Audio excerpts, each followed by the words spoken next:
Assalamualaikum warahmatullahi wabarakatuh. Bismillah walhamdulillah wassalatu wassalamu ala rasulillah Sayyidina Maulana Muhammad bin Abdullah wa ala alihi wa sahbihi wa man walah wa la hawla wa la quwwata illa billah. Para habaib, para ulama, para pejabat pemerintah yang saya hormati, yang saya cintai, khususnya keluarga besar Sayyidina Imam Qutbil Ghath Al-Habib Abu Bakar bin Muhammad bin Umar As-Segaf, hadirin sekalian yang dirahmati Allah Subhanahu wa taala.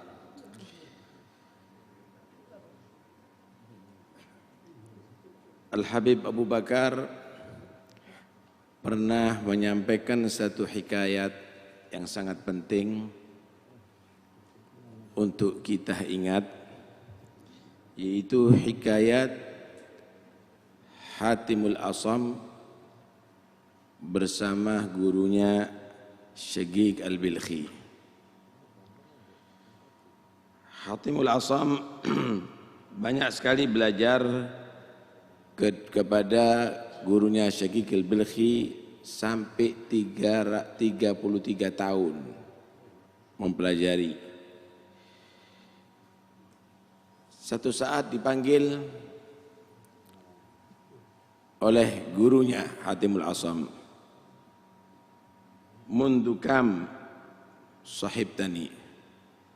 Semenjak kapan kamu itu belajar dengan aku, melazimi aku?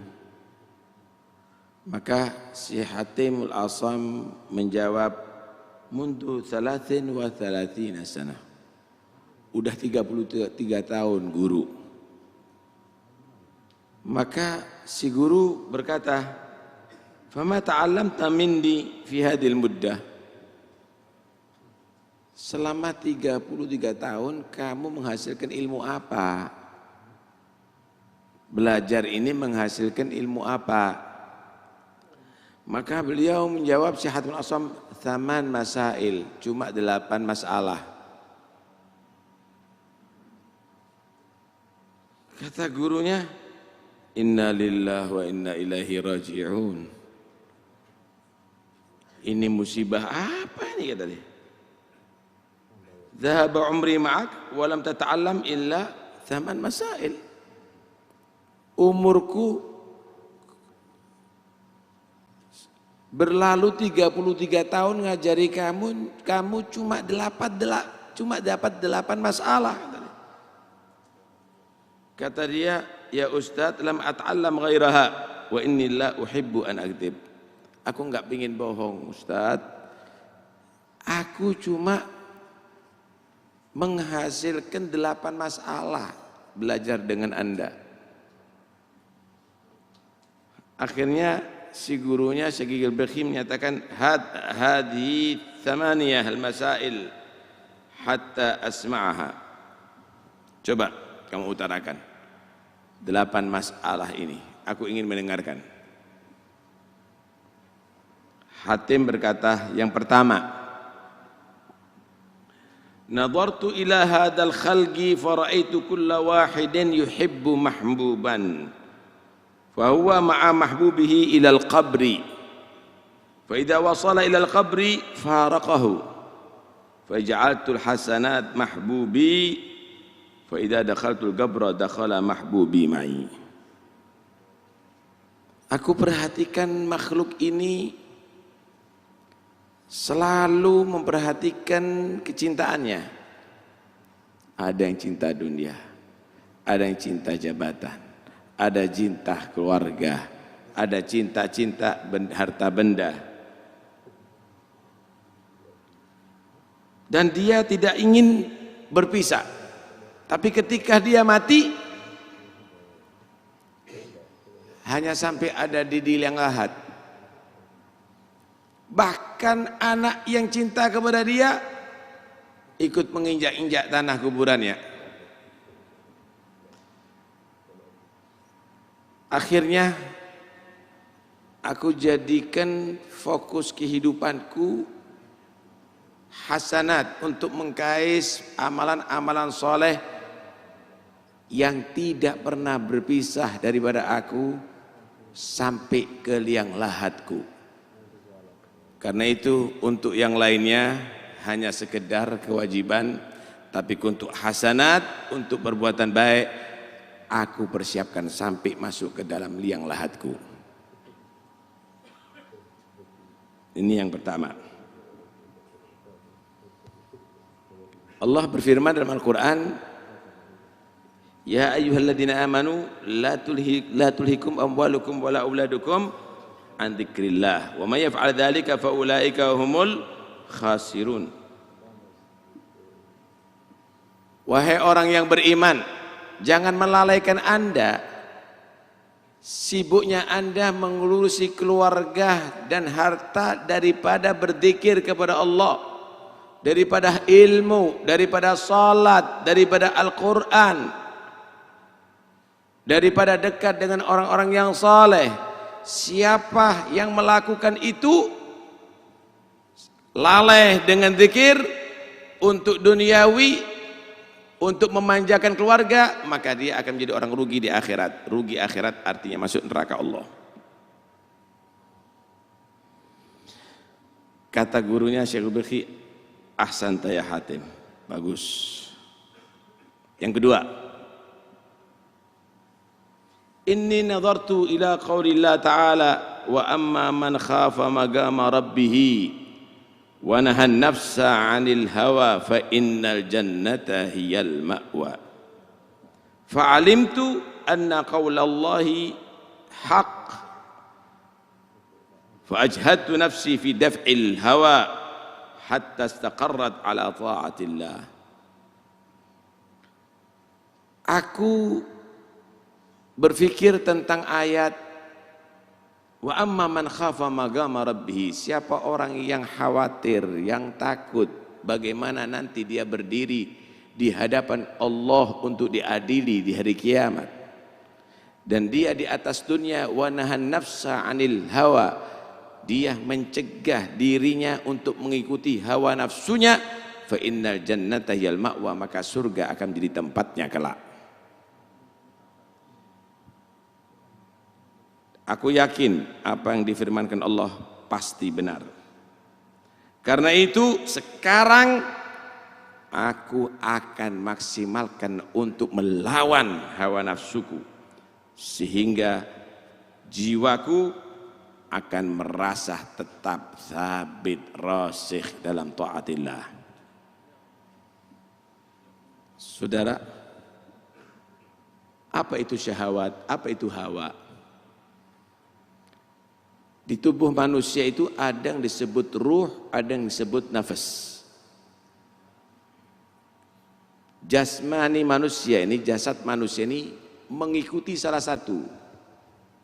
Kalau ruh kuat, jasad mengikuti ruh. Kalau nafsu yang kuat, jasad mengikuti nafsu. Ruh ini akan kuat dengan taat kepada Allah, dengan ibadah kepada Allah, dengan berzikir kepada Allah. Karena itu ketika orang yang sudah seperti sekelas Al-Habib Abu Bakar, sekelas awliya Allah, sholat ratusan rakaat mudah. Kenapa? Ruhnya kuat.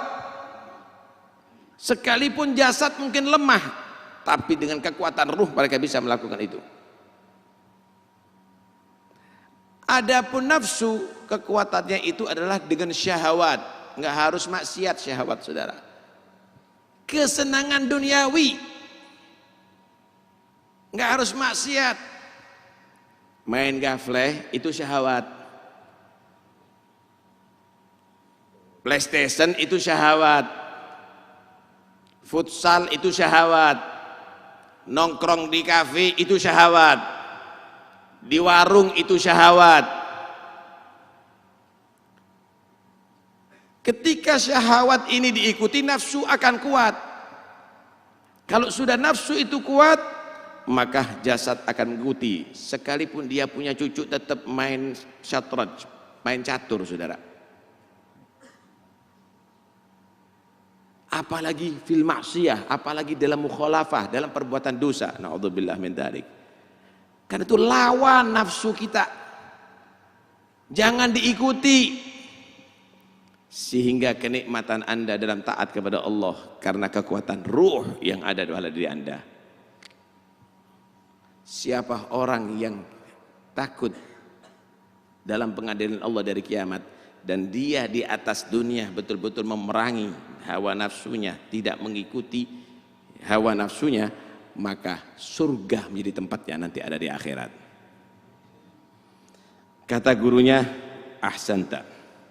Yang ketiga, anni nadartu ila hadal khalaq fara'aitu kulla man ma'ahu syai'un lahu qimah wa miqdar rafa'ahu wa hafizahu. Thumma nadartu ila qaulillah ta'ala ma 'indakum yanfad wa ma 'indallahi baq. Fa kullu ma waqa'a ma'i syai'un lahu qimah wa miqdar wajjahtuhu ila Allah liyabqa 'indahu mahfudha. Aku melihat makhluk ini sangat, dia tadi itu menjaga dan menghargai barang yang bernilai. Duitkah, dolarkah, emaskah, berliankah, dijaga sama dia. Tapi setelah aku menelaah di Al-Quran nyatakan ma indakum yanfad, barang yang kamu anggap berharga itu kalau pada diri kamu habis. Wa ma indallahi baq, tapi kalau kamu simpen di sisi Allah kekal sampai di akhirat kamu akan ketemu. Karena itu semua yang aku anggap berharga aku jadikan celengan aku ada di akhirat, tabungan aku ada di akhirat supaya menjadi kekal nantinya. Mau antum? Fulusnya antum yang antum hargai itu keluarkan indallah, nggak akan sia-sia antum. Bak itu akan kekal.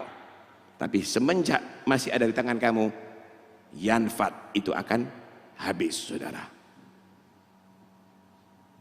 Kehidupan sederhana cukup bagi kita, tetapi kehidupan di akhirat jangan serba kekurangan, saudara. Jadikan itu sebagai zat, sebagai bekal untuk kamu ada di akhirat. Jangan kamu miskin ada di akhirat, kamu akan celaka. Hidup dalam keadaan sederhana di dunia, tapi Anda kaya amal, kaya sedekah, kaya zikir, kaya ibadah kepada Allah Subhanahu wa ta'ala. Warabi'ah, yang keempat, anni nadartu ila hadal khalq faraitu kulla wahid minhum yarji'u ila al-mal wa ila al-hasab wa syaraf wa nasab. Fa nadartu fiha fa idha hiya la syai'. Thumma nadartu ila qauli Allah ta'ala inna akramakum 'indallahi atqakum. Fa'amiltu fit taqwa hatta akuna 'indallahi karima. Aku lihat makhluk ini hampir semuanya kembalinya cuma cari kemuliaan lewat harta, lewat kedudukan, lewat turunan.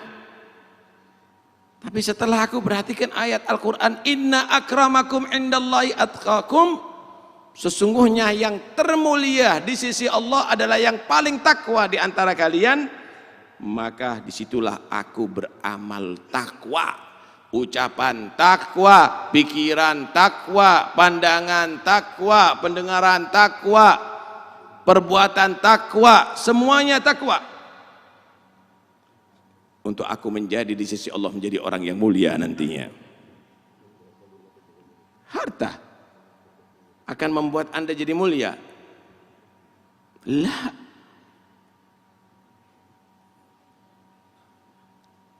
Tabbat yada Abi Lahab wa tab, ma aghna anhu maluhu wa ma kasab. Ketika menjadi orang hina di sisi Allah, enggak manfaat hartanya. Kedudukan menjadikan Anda mulia? Belum tentu, saudara. Fir'aun itu raja yang disembah, tapi mal'un. Nasab menjadikan Anda mulia? Belum tentu, saudara.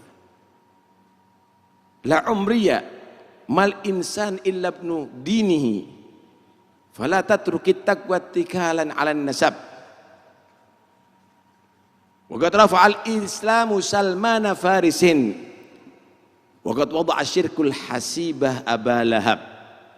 Demi Allah yang memanjangkan umurku, manusia itu nilainya adalah agamanya. Karena itu jangan sekali-kali kamu meninggalkan nasab dan meninggalkan takwa.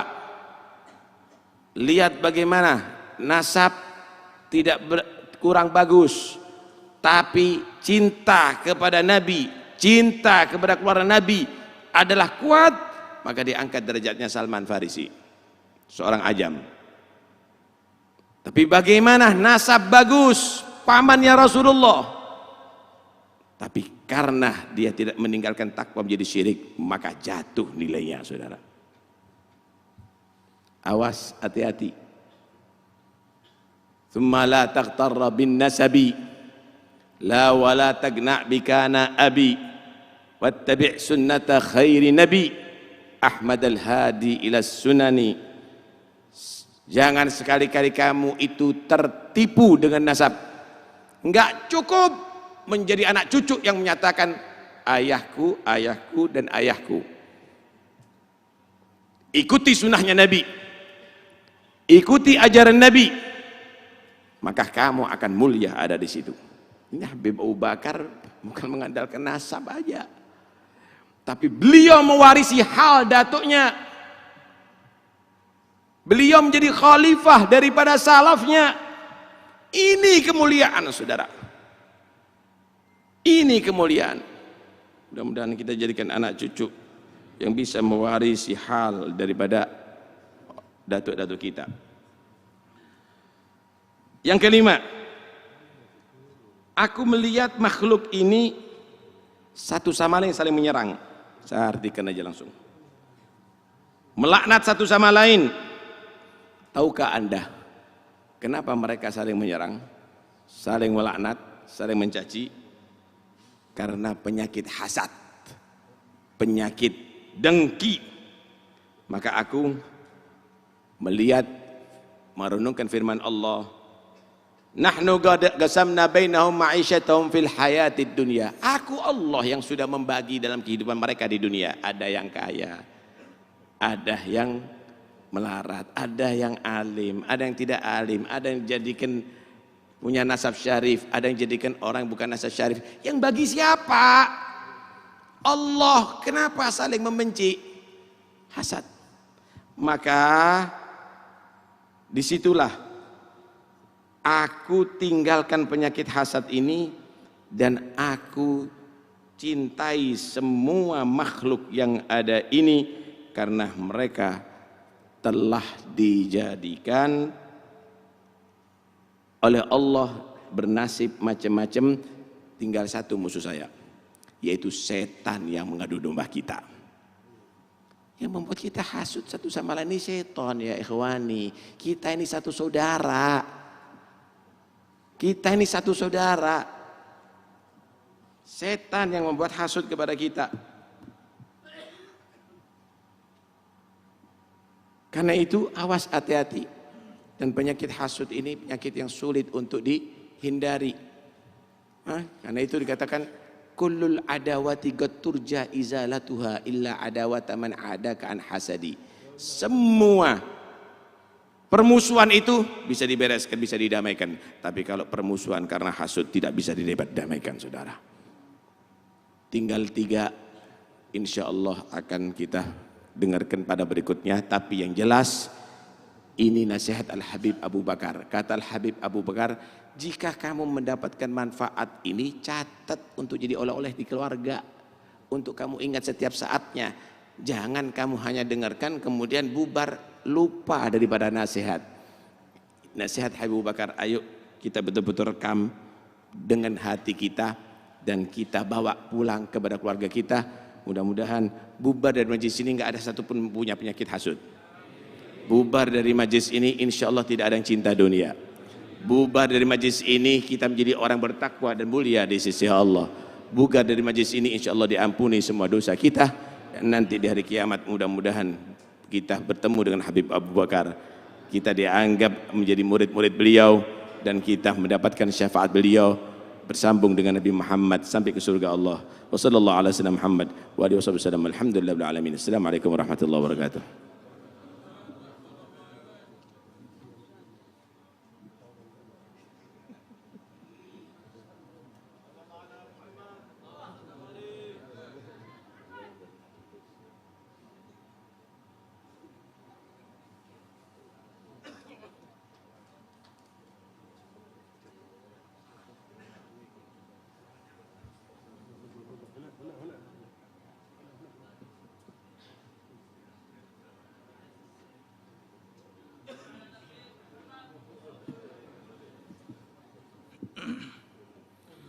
Assalamualaikum warahmatullahi wabarakatuh.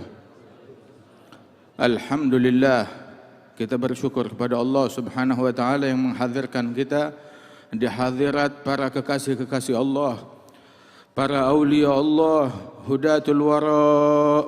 Tuba li'abdin ra'ahumu aw jalasahum law maratan minhu fil umri.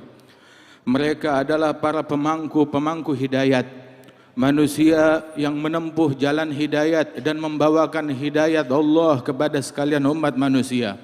Beruntung setiap orang yang pernah melihat wajah mereka, yang pernah berjumpa dengan mereka, yang pernah duduk bersama mereka walaupun sekali seumur hidupnya. Al-Imam Ali bin Muhammad Al-Habsyi beliau bilang, "Bakhad man qad ra'ahum aw ra'a man ra'ahum أو تعلق بهم دائم ولازم فيناهم فإنهم قوم ما أحد في البرية كما هم." Beruntung orang yang pernah melihat mereka atau melihat orang yang pernah melihat mereka, sebab mereka adalah para kaum, tidak ada di alam semesta orang-orang yang semacam mereka. Sampai Imam Syawaf beliau mengatakan, "Wala istalqa fid dunya kama hum." Kalian tidak akan temukan di dunia orang yang semacam mereka.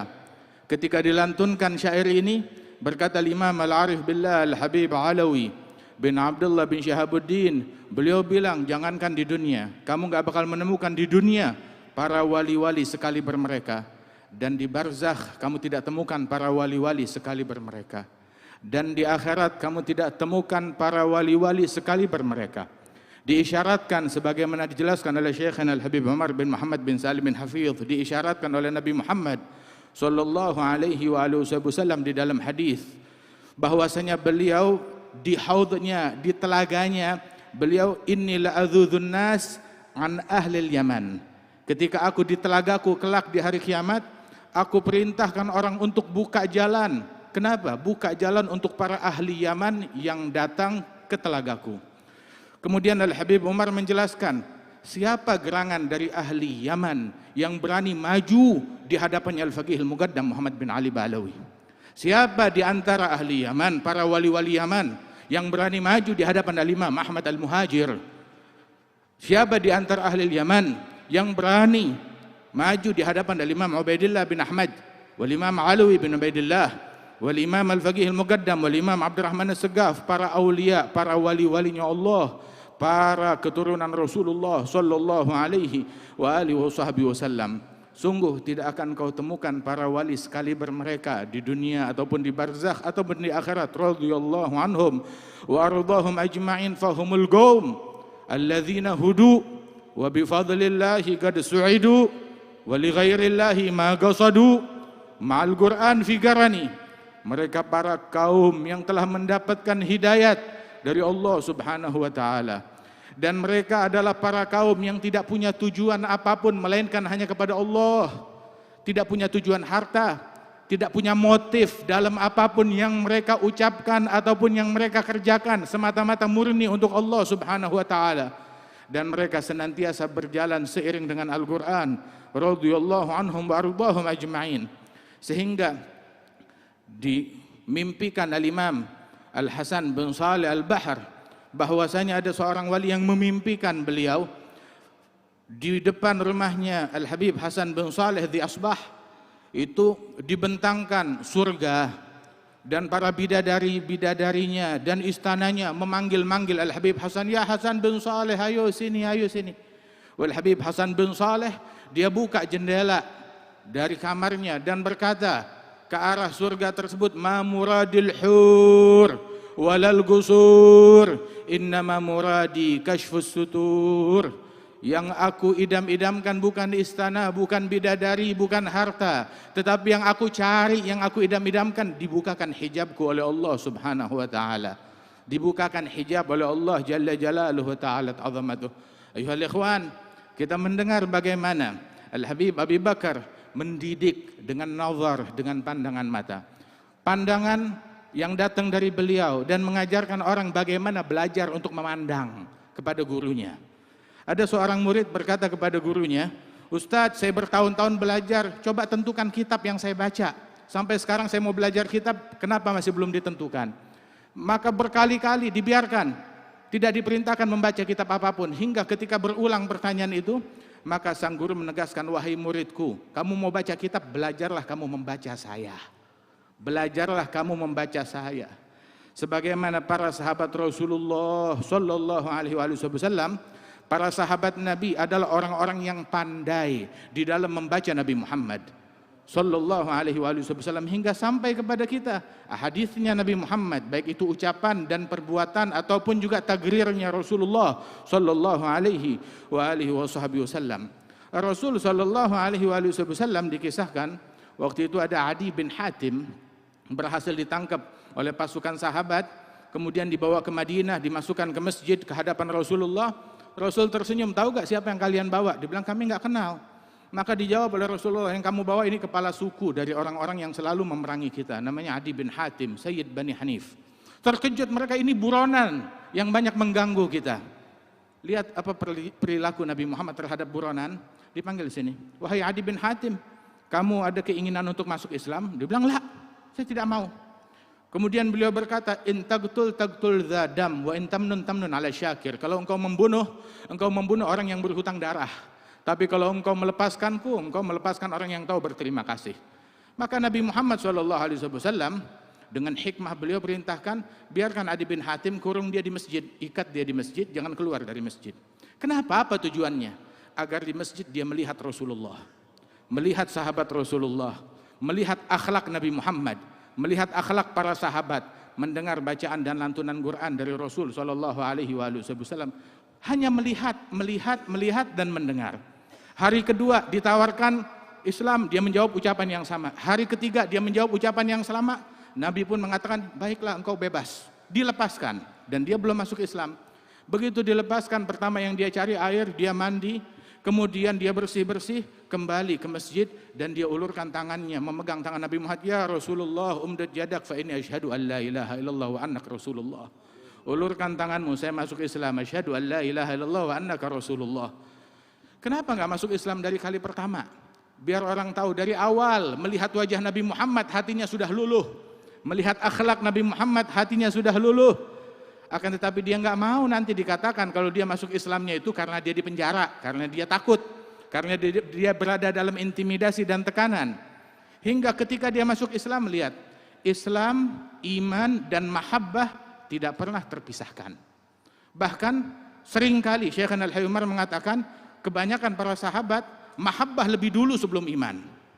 Bahkan mahabbah itu yang membuat mereka menjadi seorang mukmin. Hingga Adi bin Hatim membuat statementnya, Sayyid Bani Hanif tersebut, Thumamah bin Uthal, dia menyampaikan statementnya. Dia bilang bahwasanya Rasulullah, ma kana ala wajhil ard wajh abghad ilayya min wajhik, qad asbah wajhuk ahabbul wujuh ilayya kullaha. Ya Rasulullah, dulu di muka bumi ini tidak ada wajah yang lebih saya benci daripada wajahmu. Sekarang wajahmu yang paling saya cintai. Dulu di muka bumi tidak ada kawanan yang lebih saya benci melebihi sahabat-sahabatmu. Sekarang sahabat-sahabatmu menjadi orang yang paling saya cintai. Ya Rasulullah, cinta kepada Nabi Muhammad bukan hanya cinta kepada Nabi yang lain dilupakan, tetapi semua yang kaitan punya kepada Nabi Muhammad turut dicintai. Semua yang punya hubungan kepada Nabi Muhammad tetap dicintai. Termasuk sahabatnya Rasulullah. Jangankan sahabatnya Nabi atau keluarganya Nabi. Sampai batu atau tanah yang dipijak oleh Nabi Muhammad pun juga dicintai. Hingga Sumamah bin Uthal mengatakan, mu'allaf baru masuk Islam. Tetapi dalam sesaat mencapai tingkat keyakinan yang paling tinggi dan mahabbah yang paling tinggi. Dia mengatakan, ya Rasulullah, dulu di muka bumi ini tidak ada tempat yang lebih saya benci melebihi kampungmu, tempatmu, Madinah ini. Sekarang Madinah menjadi tempat yang paling saya cintai lebih daripada tempat saya sendiri. Wahakadha, cinta kepada Rasul SAW yang senantiasa melazimkan perkara iman tersebut. Saudara-saudara sekalian memandang dan melihat. Al-Imam Abdullah bin Alwi Al-Haddad, beliau bilang, fahalli wa manli an arakum sadati fadlan wa illa man akunu wa man ana biwidadikum tahyal gulub wa hubbukum nurus sarairi khairu syai'in yugtana antum muradi la ubali ba'dama tardaw alayya biman ahabba wa man syana. Itu beliau mengatakan, wahai para kekasih-kekasihku, orang-orang yang aku cintai, apakah ada peluang bagiku untuk melihat, menatap wajah kalian sebagai bentuk anugerah dari kalian? Kalau bicara pantas, aku tidak pantas, mataku yang kotor tidak pantas untuk menatap orang-orang seluhur dan sesuci kalian. Tetapi ini adalah anugerah dan kado dan hadiah dari kalian semata-mata. Kalian antum muradi, wahai para wali-walinya Allah, kalian adalah orang yang aku inginkan. Dan setelah kalian ridha kepadaku, aku tidak peduli siapa yang mau murka, siapa yang mau marah. Yang penting kalian ridha, ridhanya kalian segala-galanya. Biwidadikum tahyal gulub, dengan kecintaan terhadap kalian dan kecintaan dari kalian, hati menjadi hidup. Sehingga kita kenal tiap orang yang punya hubungan dengan Al-Habib Abi Bakar bin Muhammad As-Saggaf, baik yang pernah duduk, pernah melihat, pernah menatap, apalagi yang pernah ngaji kepada beliau, nampak di dalam wajah mereka nur, cahaya, nampak kerohanian yang kita rasakan ketika duduk bersama orang-orang yang semacam itu. Umdal mutaakhirin, Sayyidina wa Syekhina Al-Habib Husain bin Abdullah As-Saggaf rahimahullah rahmatal abrar. Wahakadha. Sebab orang yang duduk dengan orang soleh harus berbekas dalam dirinya. Kalau memang betul dia duduk kepada para aulia wa salihin, dan duduknya duduk yang benar dengan akhlak dan meneladani dan meniru daripada perangai mereka. Saudara-saudara sekalian, wajah-wajah yang luhur, yang agung tersebut dahulu kakeknya Al-Habib Abi Bakar, Al-Habib Saggaf bin Muhammad bin Umar. Beliau ini dibawa oleh ayahnya Al-Habib Muhammad bin Umar Saggaf. Al-Habib Muhammad bin Umar Saggaf membawa sang putra Al-Habib Saggaf bin Muhammad pergi kemana? Pergi ziarah Nabi Hud. Di zaman tersebut nggak ada kendaraan, jalan kaki, perlu waktu berhari-hari dari kota Seiwun datang ke Nabi Hud. Nggak ada anak kecil yang dibawa kecuali anak ini. Ditanya, kenapa kamu bawa anak kecil melakukan perjalanan jauh dan sulit? Maka dikatakan oleh beliau, tujuan saya satu, agar putraku melihat wajah Abdullah bin Ali Al-Haddad, melihat wajah Imam Abdullah Al-Haddad dan dilihat oleh Imam Al-Haddad. Sehingga dengan tujuan tersebut dibawa ke Nabi Hud untuk melihat wajah para aulia wa salihin, wajah Imam Al-Haddad, dan mendapatkan nazrah dari mereka. Wasar Al-Habib Saggaf bin Muhammad bin Umar, dan memiliki putra seorang wali besar Al-Habib Umar bin Saggaf radhiyallahu anhum ardahum, hingga datang kepada kita Al-Habib Abi Bakar bin Muhammad bin Umar Saggaf. Masya Allah, dengan sir an-nazrah tersebut, dengan sir pandangan tersebut, Al-Imam Ali Zainal Abidin keluar dari masjid, dicaci maki. Saat dicaci maki, beliau nggak sibuk mengklarifikasi dan menjawabi cacian dan makian tersebut. Pencaci dari dulu pencaci, orang sial dari dulu banyak, dari dulu dan zaman sekarang. Tetapi pakailah kita sikap seperti sikap para guru-guru kita dan akhlak nenek moyang kita. Sayyidina Ali Zainal Abidin dicaci maki, keluar dari masjid. Selesai dicaci maki, beliau mendengarkan, disimak. Sudah selesai dicaci maki, nggak ada jalan untuk menghindar, dihadang untuk dicaci maki. Ya sudah, baik. Udah selesai dicaci maki, beliau mengatakan kepada orang tersebut, apa yang kamu sebutkan, kalau memang benar, fa astaghfirullah, saya beristighfar kepada Allah. Tapi kalau memang ternyata dusta yang kamu ucapkan, fa astaghfirullah lakum, saya memohon ampunan Allah untuk kalian. Mau benar mau salah, saya meminta ampunan untuk Allah dan untuk kalian. Kemudian alaka hajah, kamu punya hajat yang bisa saya tunaikan, yang bisa saya berikan? Maka orang itu malu, dia mencaci malah ditawarkan mau dikasih apa, perlu apa yang bisa saya bantu. Terdiam orang tersebut. Maka Sayyidina Ali Zainal Abidin gak banyak omong, dia berikan pakaiannya, jubahnya, sorbannya kepada orang tersebut, diberikan pakaian. Kemudian dia lihat kepada pengikutnya, uang berapa yang dibawa, dikumpulkan ada 1000 dirham, perak, diberikan semuanya untuk orang tersebut. Itu orang ketika melihat akhlak merubah pembenci menjadi pecinta. Ketika melihat akhlak yang luhur tersebut, orang itu berkata, asyhadu annaka ibna binti Rasulillah. Aku bersaksi bahwasanya engkau memang cucunya Fatimah Zahra, cucu Nabi Muhammad sallallahu alaihi wasallam. Melihat akhlak yang luhur, sebaik-baiknya klarifikasi, sebaik-baiknya jawaban adalah dengan akhlak kita, dengan budi pekerti kita. Ketika melihat wajah yang tulus, yang luhur, yang semacam itu, nggak ada orang yang mengingkari kebenaran yang ada pada diri mereka. Al-Habib Muhammad bin Ahmad al-Mahdhar, Zakar Syekhan Al-Habib Umar, beliau menyebutkan ketika dulu ada pimpinan Belanda berjalan di Surabaya, kemudian melihat wajah Al-Habib Muhammad bin Ahmad al-Mahdhar berjalan di jalanan kota Surabaya. Maka beliau, pemimpin Belanda tersebut, dia tahu di sini ada kelompok orang-orang dari masyarakat etnis Arab yang mana mereka itu terbagi 2 kelompok yang saling berselisih. Dan di antara 2 kelompok tersebut saya tahu mana kelompok yang benar. Kata ini orang yang non muslim. Bilang, tahu dari mana kamu? Apa dalilmu? Dia bilang, kelompok yang benar adalah kelompok yang orang ini berada di dalamnya adalah kelompok orang yang benar. Sebab wajah ini bukan wajah orang yang sesat. Kelihatan dari auranya, dari wajahnya. Wajah yang luhur, wajah yang agung. Al-Imam Muhammad bin Ahmad al-Mahdhar radhiyallahu anhum wa ardahum. Karenanya itu, wajah tersebut, Al-Habib Abdullah Al-Haddad, beliau bilang, fawa asafi, sungguh aku menyesal, aku sedih kalau aku meninggal dunia sedangkan aku belum melihat regenerasi dari wajah-wajah yang semacam ini, dari wajah-wajah yang luhur. Tiap kali ada orang tua sepuh kita, para aulia meninggal dunia, maka kita kehilangan daripada wajah-wajah yang luhur tersebut. Wajah idza ru'u yushharu dzikrullahi fahuwa lahum sima 'alal jibahi yu'rafu ma'nahum bil ishtibahi min haitsu ma yu'rafu dzul jalali halu dzawi da'wa lahum tufarig binuri furganin yarahu dzaig la birtifa'il jah wal khawarig wala bihusnil wa'dhi wal aqwali fa innahum kullu munibin khashi' kullu dhi qalbin munirin lami' la man yushirun nas bil asabi' wa huwa min asril masun khali. Wajah yang luhur, wajah yang agung. Bentuklah anak-anak kita menjadi orang-orang yang sedemikian rupa. Sebab sebagaimana dikatakan satu orang bersalaman dengan Imam Al-Haddad, siapa engkau? Saya fulan bin fulan bin fulan, abah saya wali, kakek saya wali, terus silsilahnya sampai ke atas. Maka dijawab, kun mithl abik au jaddik au salafik wa illa fa anta jubbah wa imamah wa surah wala syai' fi magsurah. Jadilah kamu seperti ayahmu, seperti kakekmu, seperti salaf dan moyangmu. Kalau tidak, kamu cuma kostum yang dalamnya kosong, melompong. Al-Habib Muhsin bin Alwi Segaf, beliau mengatakan, man fatahul kitab fala yafutuhul mihrab wa man fatahul mihrab fala tafutuhul adab.